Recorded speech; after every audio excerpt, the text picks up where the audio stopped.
All right, let's dive into Andy Weir's incredible sci-fi adventure, Project Hail Mary. Now, this is a story all about a lone astronaut on a super desperate mission to save planet Earth.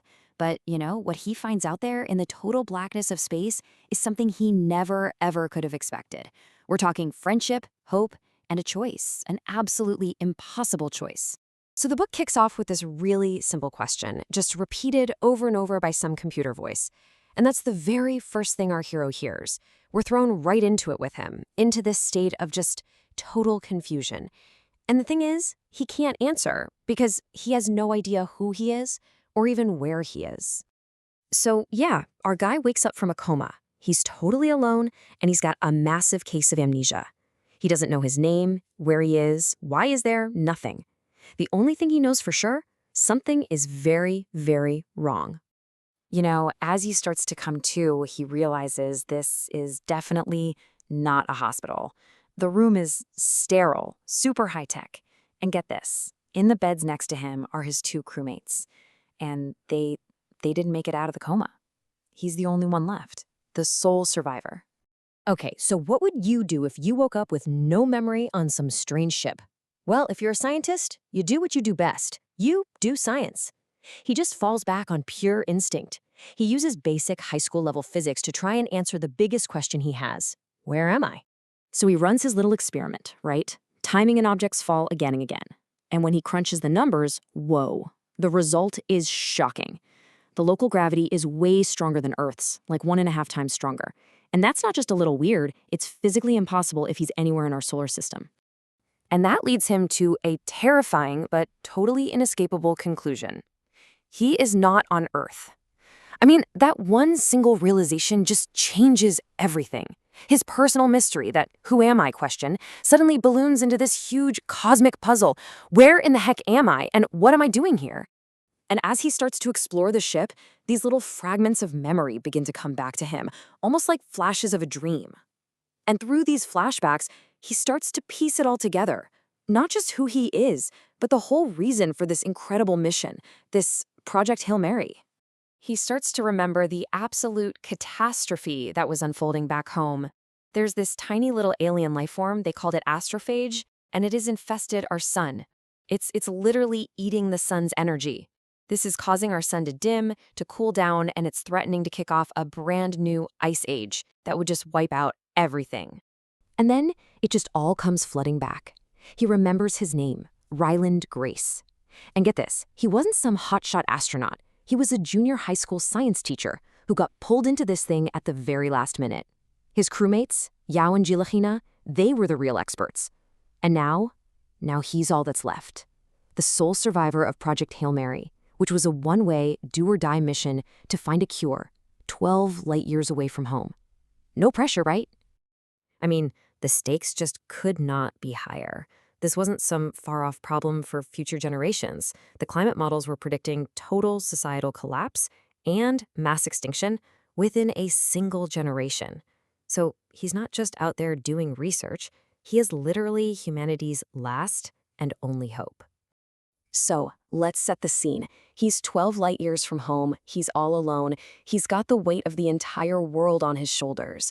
But just as he's starting to really accept this lonely fate, he makes a discovery. He is not alone out here. An alien ship pops up on his radar. And here's the crazy part. It's here for the exact same reason he is. So after a pretty careful first contact, Grace meets the ship's only crew member. He's kind of a spider-like, 5-legged alien engineer. His whole body is covered in this sort of mineral shell. And because of this rock-like appearance, Grace gives him the perfect nickname, Rocky.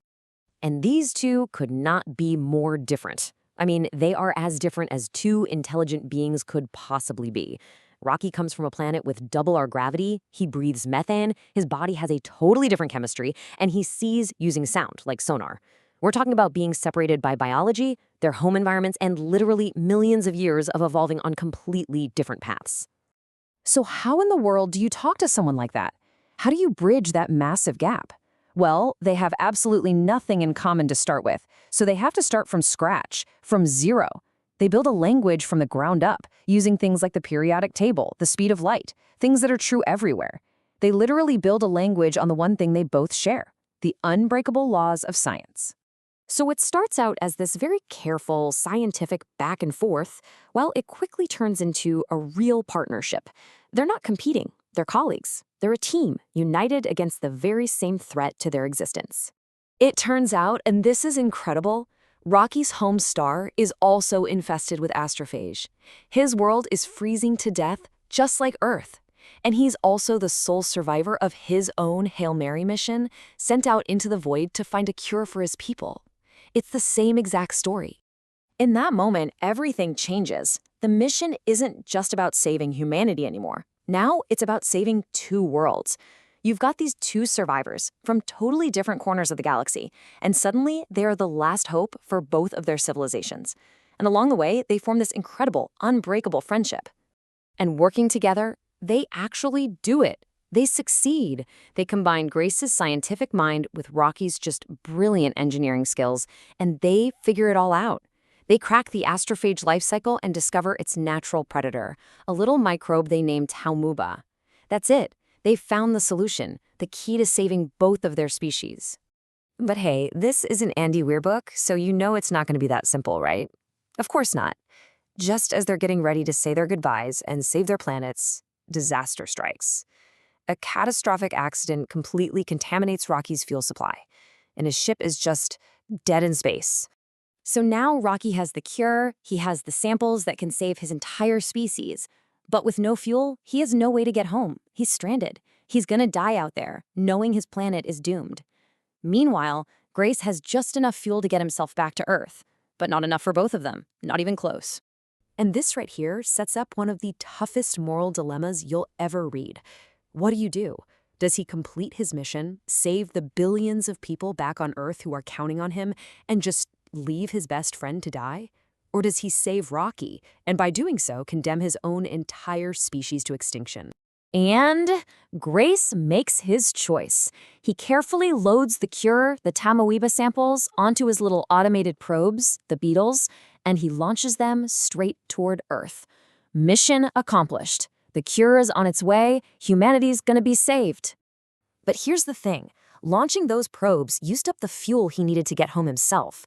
So he gives what's left to Rocky, and together, they plot a course for Arid, Rocky's homeworld. Grace saves his friend, but he accepts that he will never, ever see Earth again. He chooses exile over leaving behind the one person who stood by his side. And the book closes with Grace. Years later, he's alive, he's well, and he's on Rocky's home planet.